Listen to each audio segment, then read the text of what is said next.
Comment donner confiance en soi à son enfant grâce à cette astuce puissante?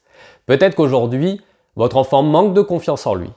Peut-être qu'aujourd'hui, votre enfant a confiance normalement, mais vous souhaitez adopter un comportement, vous souhaitez peut-être le conseiller, lui dire des choses, vous ne savez pas peut-être comment faire pour justement lui faire prendre confiance en lui.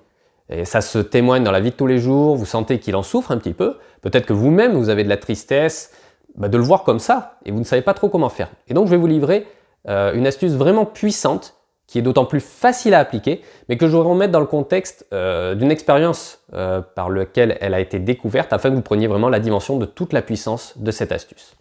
Je m'appelle Julien Taucher, je suis votre coach parental, j'accompagne les parents à embellir leur relation avec leur enfant.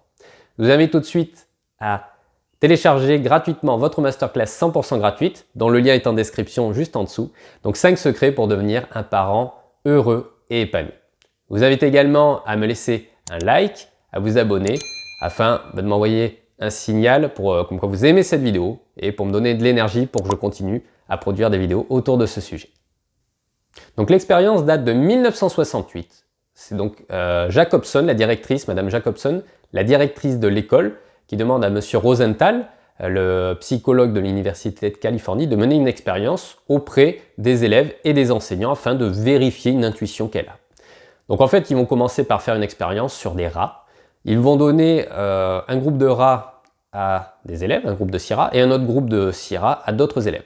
Et en fait, l'objectif, c'est d'entraîner les rats à leur faire passer tout le labyrinthe qui est devant eux. Et en fait, à la seule différence que le groupe, il y a un groupe d'élèves qui a un groupe de rats intelligents, un petit peu plus intelligent que la normale, et l'autre groupe d'élèves a un groupe de rats qui, lui, est moins intelligent que la normale. Et en fait, ce qui va se passer, c'est que les élèves vont entraîner les rats d'une certaine façon, et à la fin, on mesure donc le nombre de rats qui atteignent le labyrinthe de l'autre côté. Donc vraiment pour comparer, est-ce qu'il y a une différence en fait dans la façon dont les élèves ont entraîné les rats. Et en fait, ce qui se passe, c'est que les rats qui étaient plus intelligents vont atteindre beaucoup plus la ligne d'arrivée du labyrinthe, alors que les rats potentiellement moins intelligents, il y en a certains qui sont même restés sur la ligne d'arrivée, enfin sur la ligne de départ, qui n'ont pas du tout démarré. Et en fait, au départ, il faut savoir que les rats donc, ont le même niveau d'intelligence, ce sont les mêmes, on les a répartis au hasard, et en fait, c'était juste dans l'esprit des élèves que certains rats étaient plus intelligents que d'autres. Et on voit déjà que, en fait, en fonction du degré d'intelligence du rat, l'élève a fourni plus de relations, plus d'empathie, a mis plus d'entrain à stimuler le rat pour le faire atteindre l'autre côté. Et ensuite, l'expérience a été menée auprès des enseignants. Donc, c'est-à-dire qu'on a dit aux enseignants que les élèves des classes avaient passé des tests de quotient intellectuel, et il y en avait certains qui avaient des tests normaux, et d'autres avec des tests très élevés, très bons. Et en fait, faut savoir que ces tests ont été donnés aux élèves aléatoirement, c'est-à-dire que ce n'est pas forcément les vrais tests des élèves. Ce sont des tests finalement qui ne reflètent pas vraiment le quotient intellectuel de l'élève, mais en fait ça va juste être dans l'esprit du professeur que tel élève du coup est intelligent ou un peu moins intelligent par rapport au test qui lui a été remis, mais pas par rapport à l'élève vraiment en lui-même, en ses vraies capacités. Et donc il a été mesuré à la fin de l'année scolaire, les différences d'évolution, de progression en termes scolaires, en termes de réussite, en termes de résultats. Et le résultat qui en ressort, c'est que l'enseignant a mis davantage également d'entrain, d'empathie, à une meilleure relation avec les élèves qui prédisaient avoir une progression forte par rapport à leur quotient intellectuel élevé, soi-disant. Également, ils ont donné plus de tâches à responsabilité pour gérer des activités par rapport dans la classe. Et donc, ce qu'il en ressort, en fait, c'est ce qui va être appelé l'effet Pygmalion. C'est-à-dire qu'en ayant une croyance positive sur les capacités de l'élève à avoir de bons résultats, eh bien, en fait, on va venir modifier son comportement de manière justement à valider cette croyance qu'on avait au départ. Donc, en fait, c'est une prophétie autoréalisatrice où en fait, on a une croyance qui est fausse au départ, mais on va adopter un comportement avec l'élève qui va faire que finalement, cette croyance va devenir vraie. Donc en fait, on pense au départ, l'enseignant pense au départ que l'élève est surdoué, entre guillemets. Il va adopter un comportement pour justement venir valider le fait qu'il est surdoué. En fait, l'enfant va venir tendre vers ça, va pas forcément être surdoué, mais va venir tendre vers justement avoir des résultats qui tendent vers un enfant surdoué. Et ça s'explique parce que on a induit chez le professeur une attente dans le résultat qu'il devait confirmer par rapport à justement ce fait que l'enfant est surdoué, donc il est censé avoir de bons résultats, et donc l'enseignant va venir adopter des comportements pour justement venir valider ça. Donc ce qu'il en ressort, c'est qu'il y a deux effets par rapport à cette expérience. Il va y avoir l'effet Pygmalion, donc là où on a une croyance positive par rapport aux capacités d'un élève, c'est-à-dire qu'on va attendre de lui du résultat parce qu'on pense positivement qu'il est plus doué que la normale, que ce qu'il est, enfin du moins que ce qu'il est vraiment. Et on va avoir également l'effet golem, où là c'est l'effet inverse, c'est-à-dire on a une croyance négative de lui. On va penser peut-être qu'il est bête, qu'il est nul, qu'il n'y arrivera pas, alors qu'en fait il pourrait y arriver, mais on a cette croyance-là qu'il ne va pas y arriver. Et donc le conseil qui en ressort, que je veux vous donner par rapport à ça, c'est que le simple fait de croire en votre enfant, le simple fait de croire en un élève, en fait ça va venir induire chez lui un comportement où il va tendre vers ce que vous pensez de lui.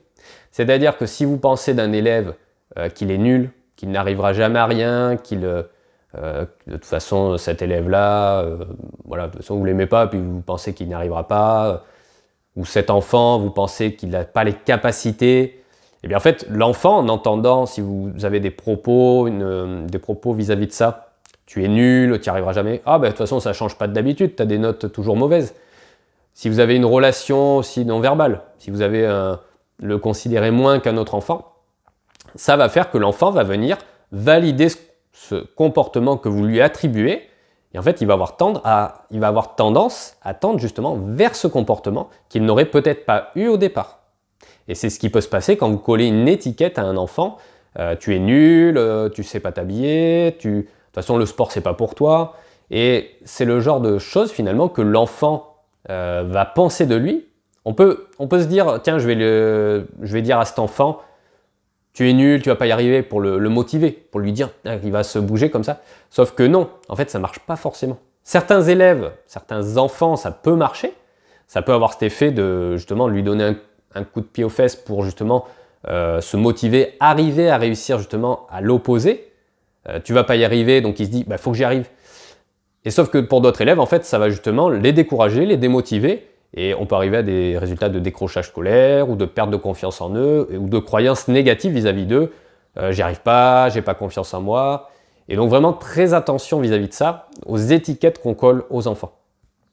Et donc on peut, comme ça, modifier la confiance en soi de son enfant en lui donnant des croyances positives. Alors on ne demande pas de croire en ça, hein. Si votre enfant, par exemple, vous pensez qu'il est nul, par exemple, dans l'activité sportive, mais vous n'êtes pas obligé de croire qu'il sera bon. Mais en tout cas, vous pouvez lui dire des choses, lui donner des conseils pour dire allez, tu vas y arriver, je crois en toi. En fait, comme ça, vous lui injectez une croyance positive pour que justement ça va le faire tendre aller vers ce comportement de je peux y arriver, j'ai confiance en moi, je peux réussir. Donc l'idée aujourd'hui, c'est pas de mentir à votre enfant ou de dire des choses que vous ne pensez pas et de ne pas être authentique avec lui. D'inventer des choses pour justement le faire tendre vers un comportement, parce que l'effet inverse, c'est que ça peut, si vous lui dites oui, tu vas y arriver, tu vas réussir par exemple à courir le marathon alors que votre enfant ne court pas du tout, il peut justement se décourager, ça peut avoir l'effet inverse. Et c'est pas non plus bon de lui dire je crois en toi, tu vas y arriver, si vous n'y croyez pas, parce qu'après ça peut être de la manipulation.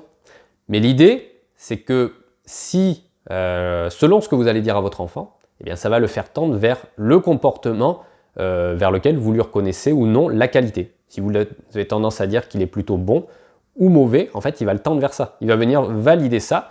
Donc ayez plutôt tendance à l'encourager, à lui dire des choses de manière à venir injecter de la positivité pour que justement de lui-même il tende à faire des efforts, il tende à se surpasser, il tende à aller vers quoi il aimerait aller, mais il a peut-être juste besoin de ce petit coup de pouce, de cette petite parole de vous pour justement arriver à y aller.